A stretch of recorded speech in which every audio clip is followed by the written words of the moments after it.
D2. Practice Test 3. In this test, you will hear a number of different recordings, and you will have to answer questions on what you hear. There will be time for you to read the instructions and questions, and you will have a chance to check your answers. In the Ielts listening test, the recording will be played once only. The test is in 4 sections. In the exam, you will be advised to write all your answers in the listening question booklet. At the end of the test, you will have 10 minutes to transfer your answers to an answer sheet. Now look at Section 1 in your book.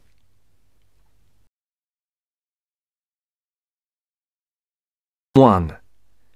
You are going to listen to a conversation between 2 friends who are discussing the organisation of a party. As you listen, answer the questions. Write no more than 3 words for each answer. First, you have some time to look at questions 1 to 5.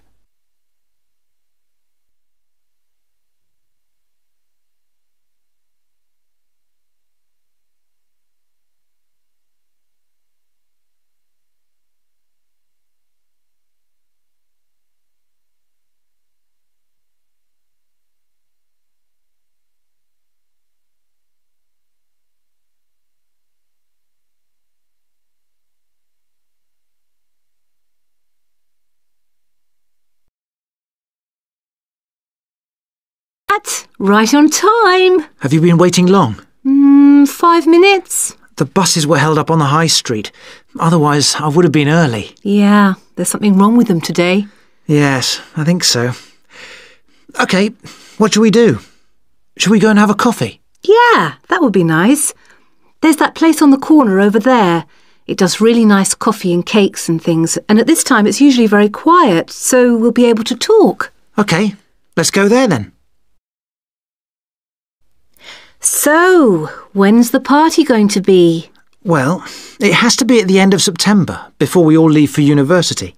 We've plenty of time then. We don't go for another 5 weeks, do we?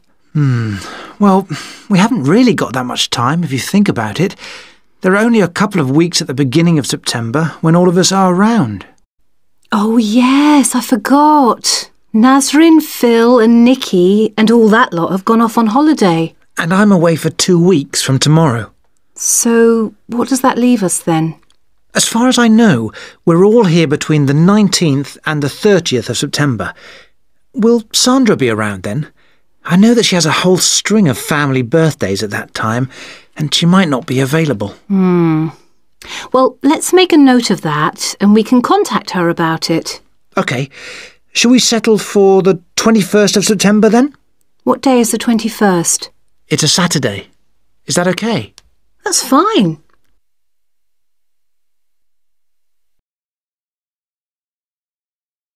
Conversation continues. Look at questions 6 to 10.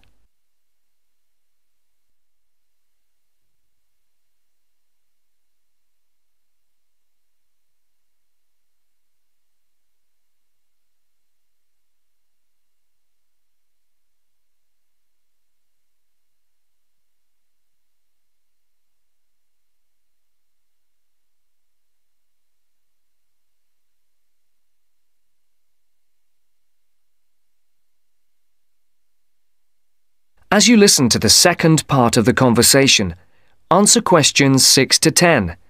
For these questions, there are 3 alternatives, A, B, and C. Decide which alternative is the most suitable answer and circle the correct letter. For the tricky bit, where are we going to hold it? Well, I spoke to Nikki last week and she volunteered her place as they have a huge house and garden. Oh, fantastic. Will her parents be around? Yeah, I think so, but she said they won't mind. Oh, right. Well, my parents wouldn't like it at all. Nor mine. But is it definite? Yes. When I spoke to her, she said it was definitely on. I'll just have to confirm the dates with her. We thought it would be one weekend in September, so I'll just have to make sure that that one is okay. One thing Nikki suggested, We could have a daytime party, as we could be outside if the weather is fine. Oh, wow. How far out does she live? It's not that far. Do you know where West Road crosses the bridge? Yeah. It's the first house on the right, with that huge drive up to the front door.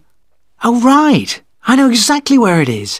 The road is off the A33 and runs north, then over the bridge and first on the right. I know it. Oh, the place is amazing. You know it has a big swimming pool. Does everyone know where she lives? Most of her friends do, but not all.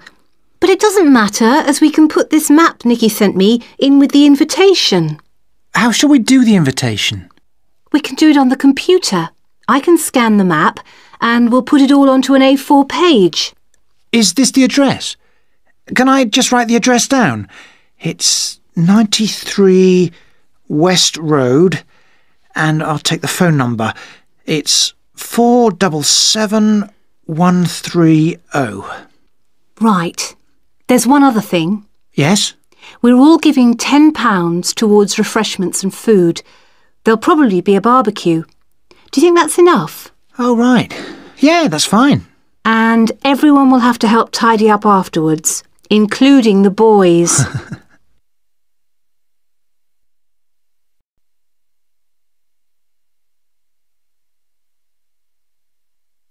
Now turn to Section 2.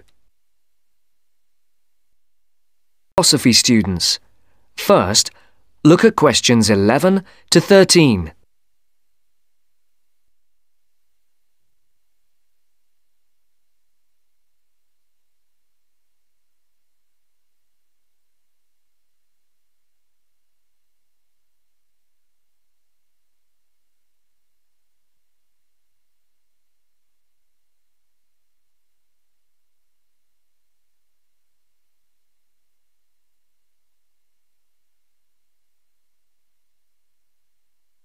For these questions, complete the blank spaces in the table as you listen to the first part of the talk.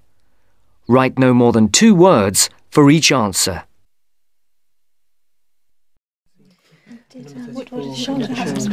Good morning, everyone. Good morning. My name is Dr. Russell, and I am your tutor for philosophy this year. I think we're all here. Let's see, 5, 6, 7. Yes, that's everyone. Before we look at the 3 lectures you've had on philosophy this week, I would just like to run through a few things about what you can expect of me as tutor and what in turn we expect of you. As for myself, my function as tutor is to help you in all things relating to your work in the philosophy course. The help that I am able to give is of course mainly academic. For personal matters, I can refer you to other support services in the university, ranging from counselling to welfare. One thing that I would point out is that if you feel that you need to talk to someone, no matter how insignificant it is, don't leave it. Oh, and the last thing is, if you do need to make an appointment, the times are listed on the door of my room. You just write your name in a time slot.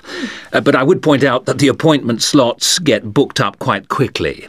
If it's urgent, catching me between sessions is the best idea. That way we can sort something out quickly. No questions?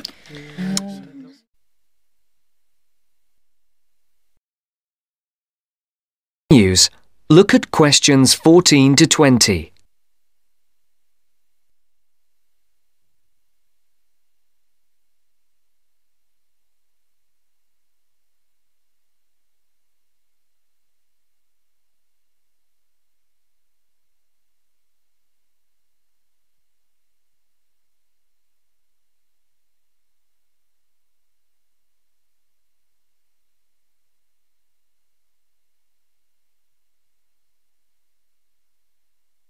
As you listen to the second part of the talk, answer the questions. For questions 14 to 19, circle the correct letter, A, B or C. For question 20, write no more than 3 words for the answer.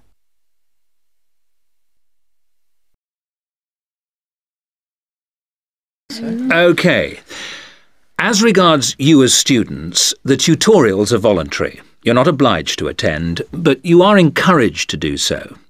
Last year, for the first time, a register was kept of students attending lectures, and this year tutors are being asked to keep a register of tutorial attendance. This is not a formal register, and not all tutors will be doing it, but in the philosophy department, all of us have chosen to keep registers. Another point that's being emphasised this year is punctuality. When we did exit questionnaires, we found that people arriving late for tutorials and lectures was the single most annoying thing for the majority of students. I would therefore ask you to try to be on time for the tutorials, and for all your other classes for that matter. As regards the tutorials themselves, we will have a review of the philosophy lectures of the week before, with the discussion being led by one of you each week. There is, of course, some planning involved, but you should rely primarily on the notes you made at the lectures. This will not take up the whole of the 90 minutes allocated to the tutorial. For the rest of the time, we will look at a particular philosopher, period or concept for which you will be expected to do some preparation each week. This will range from reading about a particular individual or concept to preparing a brief outline on a subject of your choice. How much you put into this depends on you, but we're not expecting in-depth analysis at this stage. Are there any questions so far?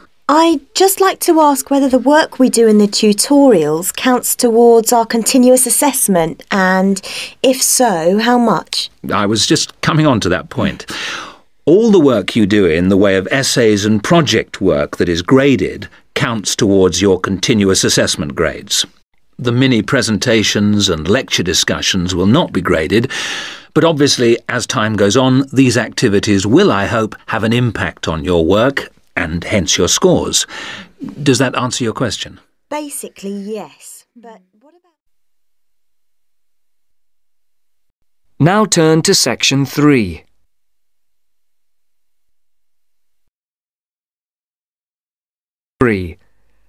You are going to listen to a conversation between two students about preparing a questionnaire as part of an essay assignment. First, look at questions 21 to 24.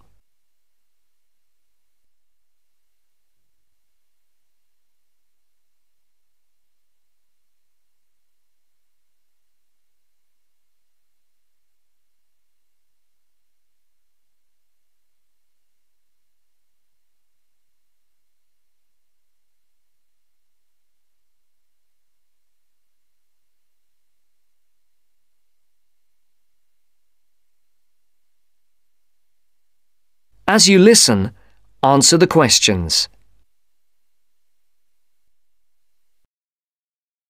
An essay of more than 1,500 words before, Anne? Me neither, Mark, and it scares me. I wouldn't worry. We'll just have to pretend it's 4 essays of 1,500 words and join them together. It says here in the assignment notes Dr. Brightwell gave us that we're to write between 5,000 and 6,000 words on some aspect of students' attitudes, backed up by our own research, which we present in the form of tables, graphs, charts or whatever, and supported by reference to the list of books she gave us. Oh, I didn't realise there had been so many social science books written about students. Oh, yeah. There are a lot. And the questionnaire? Yes. We have to prepare a questionnaire to gather our own data for the graphs, etc., and hand it in to Dr. Brightwell in draft form in 2 weeks' time. 2 weeks? That's what she said, and what it says here. She says that it's better to have it checked before we go on to collect the information and start the writing. Suppose she's right. We'd better get started then. But she didn't say how we were going to put the questionnaire together. Does it say anything in the notes? Nope. It only says that we are limited to 4 sides of A4 and no more than 50 questions. If that's the case, it's not that bad.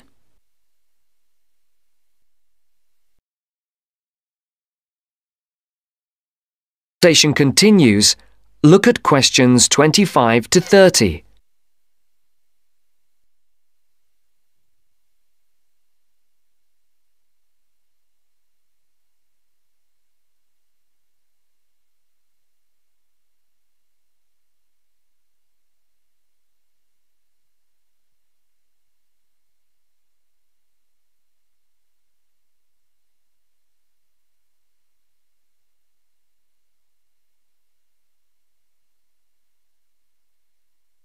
For questions 25 to 30, match the points mentioned in the table to the speaker.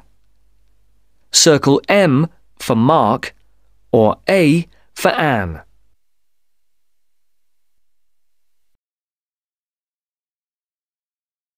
Going to do it? Well, first we need to know who we're aiming it at. Then decide how many questions we're going to ask. I think we could have about 40 questions maximum. I don't think there's any real need to go up to the 50 limit. And I think we should keep the questions themselves very simple. Don't worry. In my case, they will be. We could have a mixture of question types like multiple choice questions. Yes, no, and agree, disagree, with boxes for people to tick. If people are asked to write down anything, it's unlikely they will fill it in. So, are we going to give this questionnaire out to people to hand in, or are we going to just stop and ask them around the campus or on the street? I don't really know. Did she say anything about this? No, she didn't. And there is nothing in these notes she gave us either. I think we ought to give them out.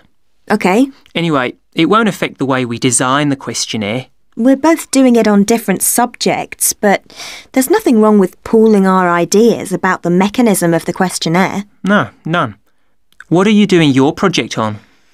I've been thinking about doing something around the subject of how aware students are of world affairs. People think that we're all up to date, but I very much doubt it. It would also be interesting to compare students in different years. And you? I'm doing something on health and sport and whether students are more or less active since they came to university. Sounds interesting.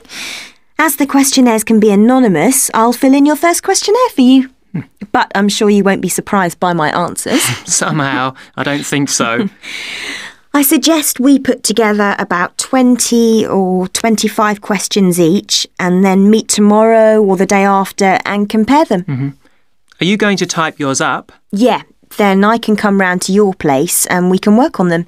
You've got a laptop, haven't you? Yes, and I've got some new design software so we can play around with the layout. Brilliant. Are you any good at doing charts and things? I know how to do simple things on the computer, but we'll sort something out. OK. I feel much better about all this now. It doesn't seem quite as bad as I first thought. No, don't worry, we'll get it done.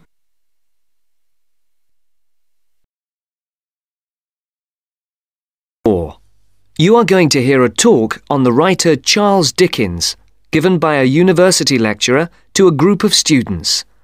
First, look at questions 31 to 35. Note the example that has been done for you.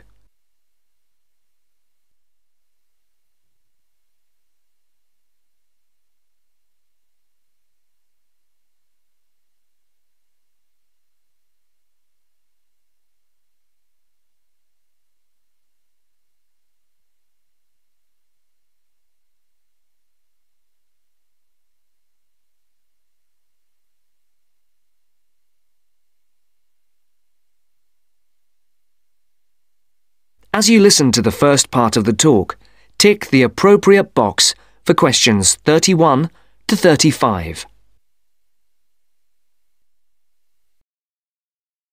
My name is Professor Sarah Lennon, and I'm here today to talk to you about the works of one of the greatest writers in the English language, Charles Dickens. He wrote many books, and if we bear in mind that there are over 2,000 characters in his stories, we can get an idea of the complexity of his work. I've selected one novel from your reading list that I would like to talk about to illustrate his genius, namely Dombey and Son. But before we look at this work in earnest, I thought it might be a good idea to have a quick look at his life, and also at a few of the major events that happened during his lifetime, so that we can try to put his writing into perspective. Dickens was born on the 7th of February 1812, at the time when his father was working in Portsmouth Dockyard. His father was transferred to London in 1814. To help give us a picture of the time Dickens was born into, It's worth noting that in 1814, when Dickens was 2, the first efficient steam locomotive was constructed in Newcastle upon Tyne. Then in 1817, the year that Queen Victoria was born and Waterloo Bridge in London was opened, the Dickens family moved away from London. And to give Dickens' life a literary perspective, in the following year, works by other famous English writers were published: Jane Austen's Northanger Abbey and Persuasion, Mary Shelley's Frankenstein, and Scott's The Heart of Midlothian. When Dickens was almost 10, his family circumstances changed, and in 1822 the family moved back to London. In 1824, John Dickens was arrested for debt and imprisoned in the Marshalsea near London Bridge in London. This event had a profound effect on Dickens' writing. From 1827, Charles Dickens had various jobs as solicitor's clerk, freelance reporter, and newspaper reporter. Continues the talk. Look at questions 36 to 40.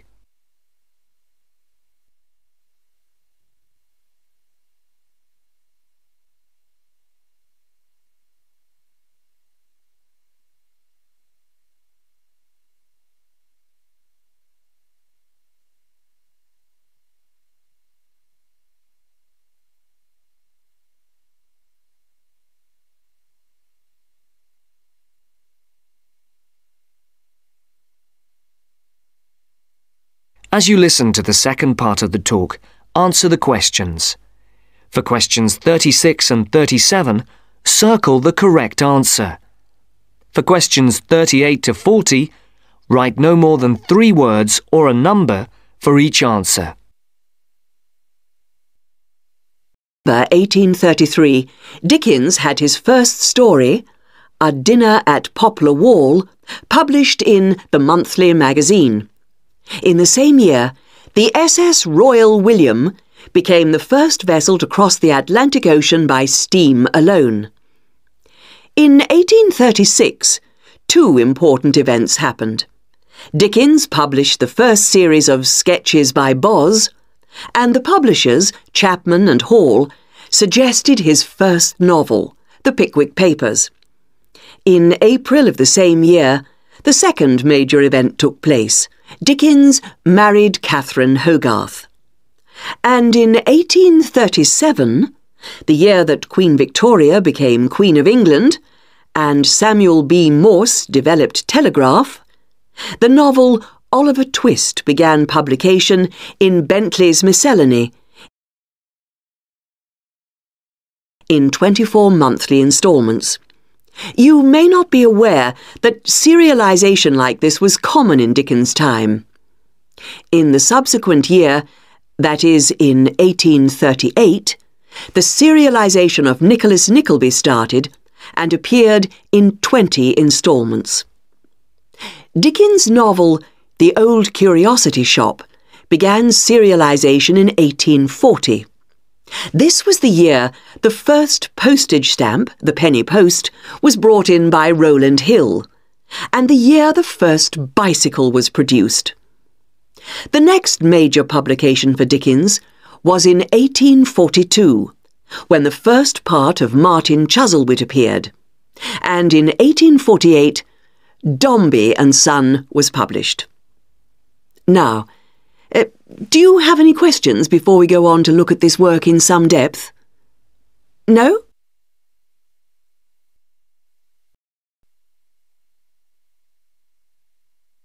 That is the end of the test.